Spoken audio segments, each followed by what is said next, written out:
welcome back. Today we're outside. We want to do a garden update.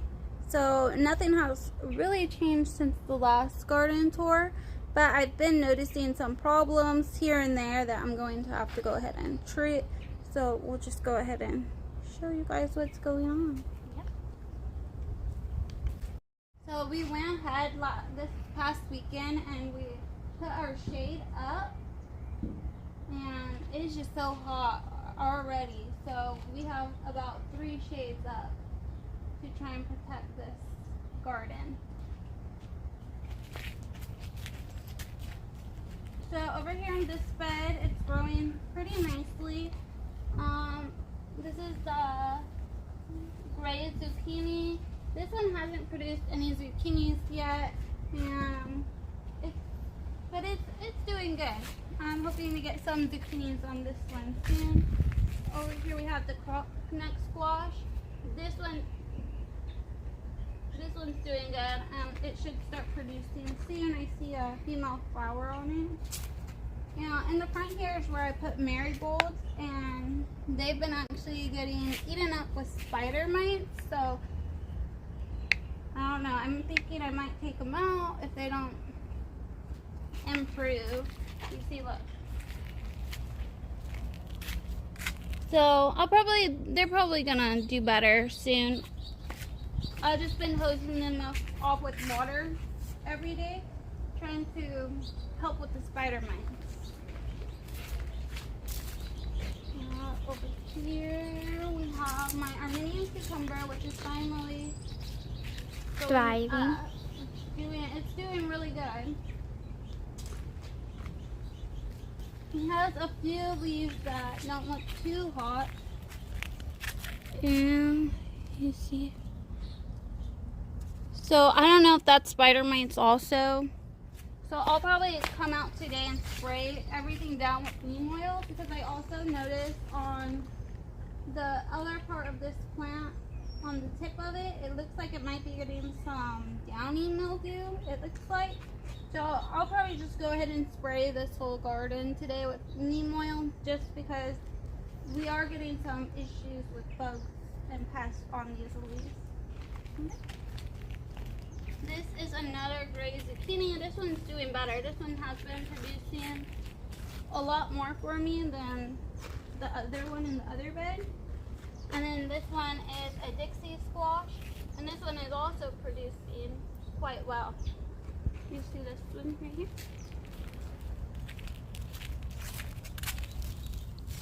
So some of the leaves have got heat damage, and that's just because the shade was not working. So we went and put more shade this weekend.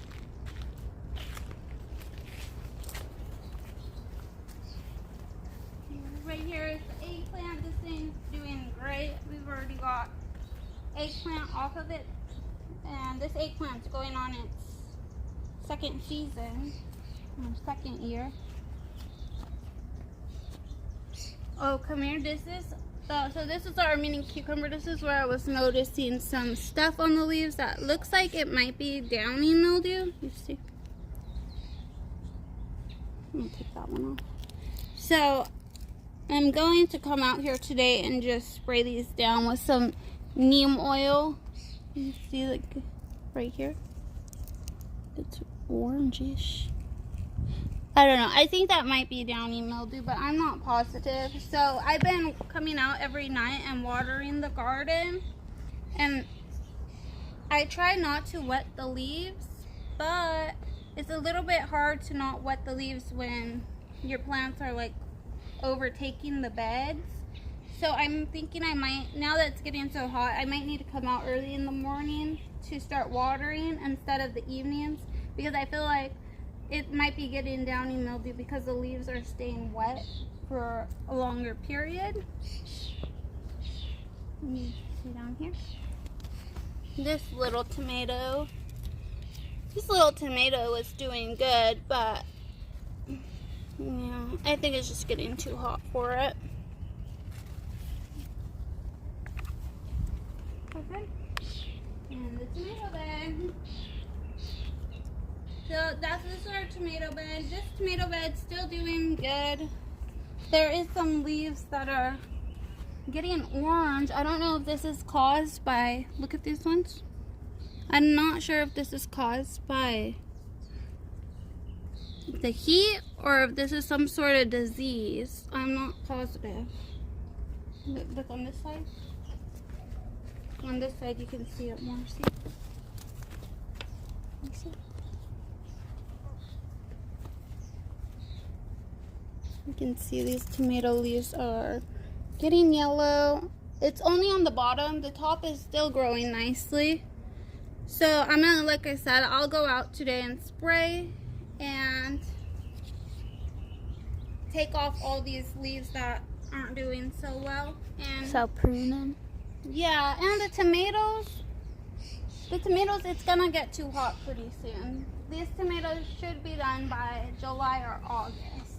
And then I'll be replacing this bed with hopefully new tomatoes that I'm starting. For the monsoon season. Yeah, monsoon season tomatoes will go in this bed.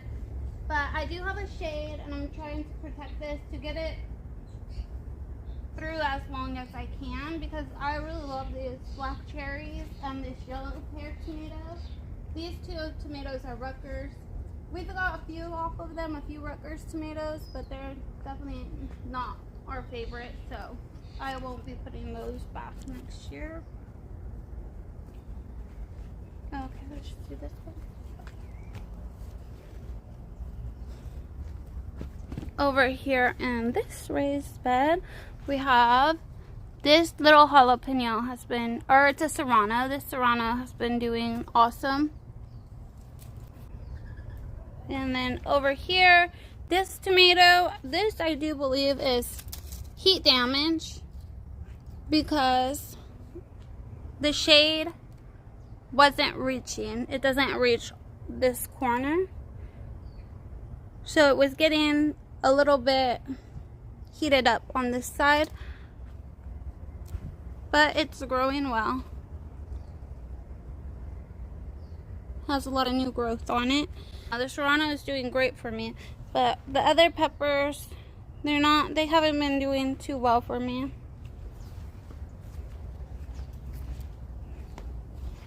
Over here we got our Rosita eggplant, which is doing well, and it looks like it might start producing eggplant shortly.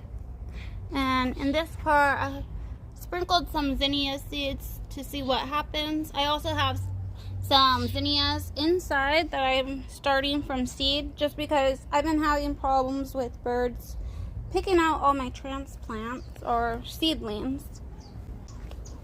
Okay, in this bed over here, this is a basil, melon, and okra bed. So in the middle, my basils are doing good. There was some sort of worm eating it, and I think I found the worm this morning and was able to kill it. So hopefully we don't have any more worms. But look, you can also see like a worm poop.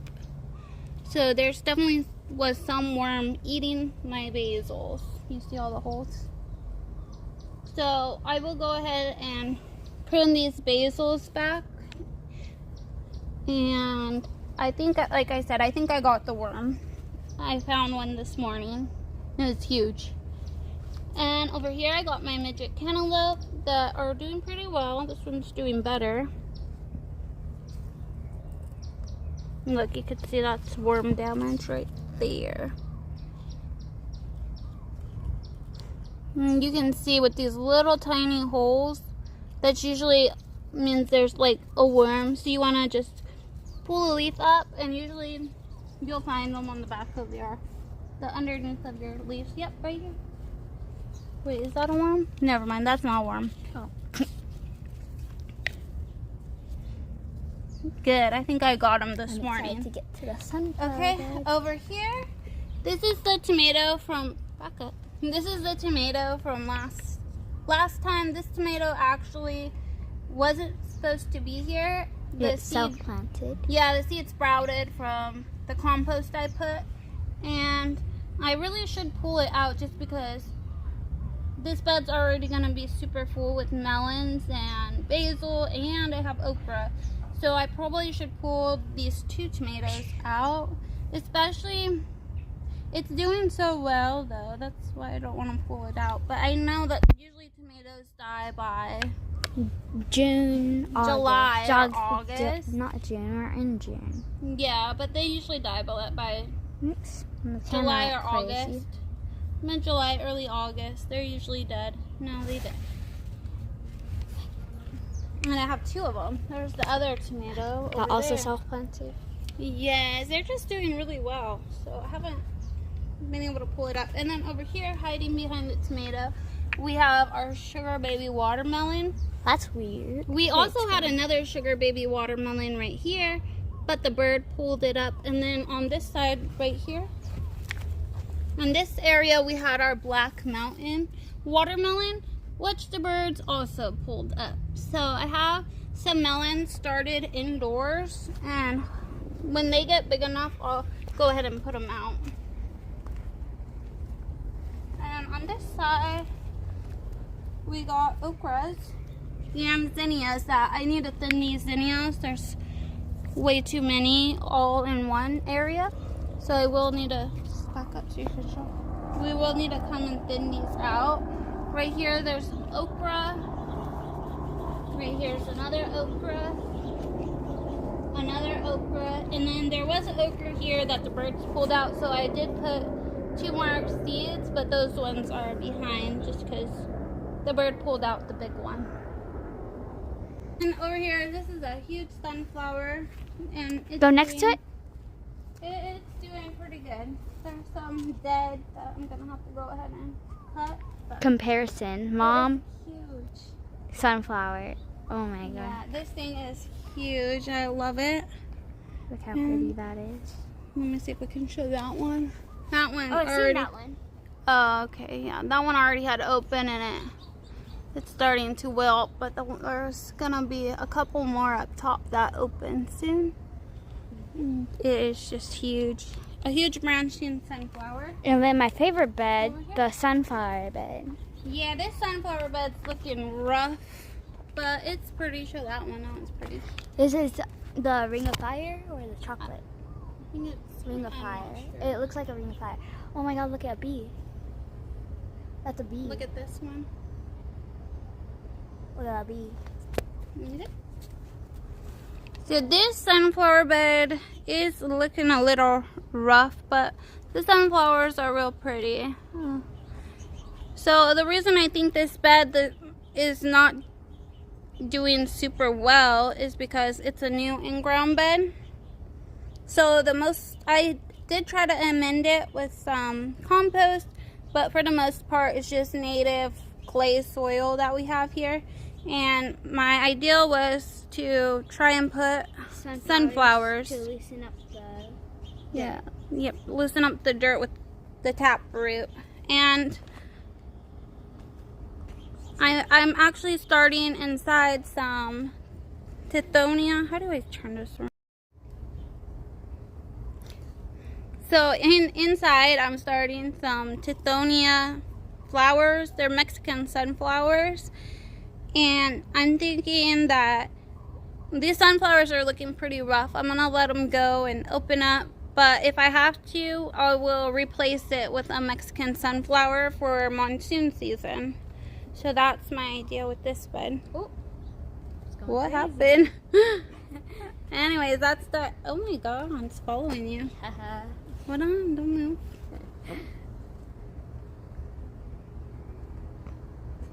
Oh my god. Okay, I'm gonna go get a water bottle. Hey, why is it still following you if I took it off? Because it just loves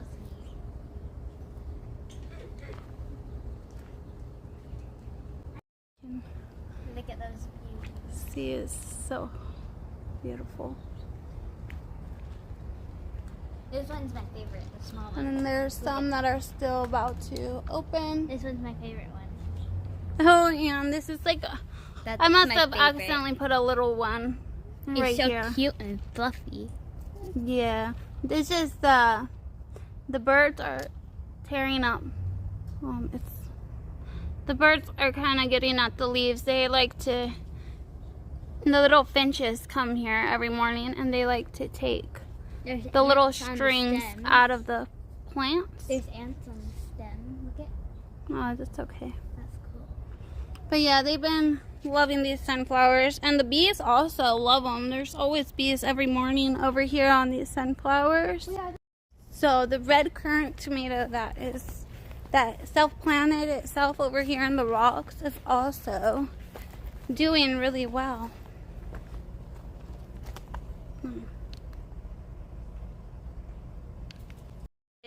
There it is. That's the red currant tomato that planted itself. I grew red currant tomatoes last year, and a seed must have planted itself right here this year.